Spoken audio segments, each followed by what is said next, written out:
तुम रहने दो, लाओ मुझे तो। अरे इसकी क्या जरूरत है, बस यही तो रखना है। तो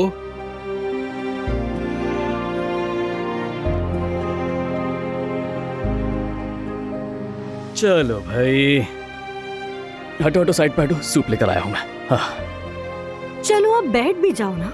आ जाओ। हारून, कहाँ जा रहे हो मेरे भाई? यहाँ बैठो। यास्मीन बैठो, जल्दी बैठो, सूप ठंडा हो जाएगा। लाओ प्लेट्स दो मुझे। जबरदस्त खुशबू आ रही है। तो जवेरिया बताओ, वैसे तुम हॉस्पिटल कब जा रही हो बेबी का जेंडर पूछने के लिए? हम सब तो बहुत एक्साइटेड हैं। हाँ इंशाल्लाह आजकल में जान जाएंगे, लेकिन सच कहूँ तो मैं पैदाइश के वक्त जानना चाहती हूँ। ऐसा क्यों जवेरिया, पहले क्यों नहीं? हाँ, हमारी इस बारे में बात हुई थी ना जवदत? मुझे तो याद नहीं जवेरिया कि हमारी कोई ऐसी बात हुई है, बल्कि तुम ही कह रही थी कि बच्चे का सबसे पहले जेंडर जानेंगे। डिलीवरी के वक्त पता चले ये ज्यादा बेहतर होगा,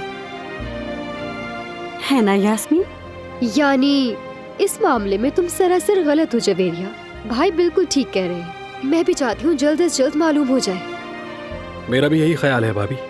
देखिए, आमतौर पर मैं हर मामले में आपको सही समझता हूँ, लेकिन इस बार भाई ठीक है। अब तुम भी ऐसा कहोगे हारून? जानना क्यों है? भाभी, ताकि दिल ना टूटे। आप जानती हैं, दुनिया में हर चीज का इलाज है, लेकिन दिल टूटे तो कोई नहीं जोड़ सकता। बात यह है कि अगर ज्यादा तवक्कुआत रखी जाएं, तब भी दिल टूट जाता है, लेकिन फिर भी जल्दी जान लिया जाए तो अच्छा है। अच्छा ठीक है, इस बात को यही रहने दो, पहले खाना खा लेते हैं फिर बात करेंगे। मजे से खाओ जवेरिया।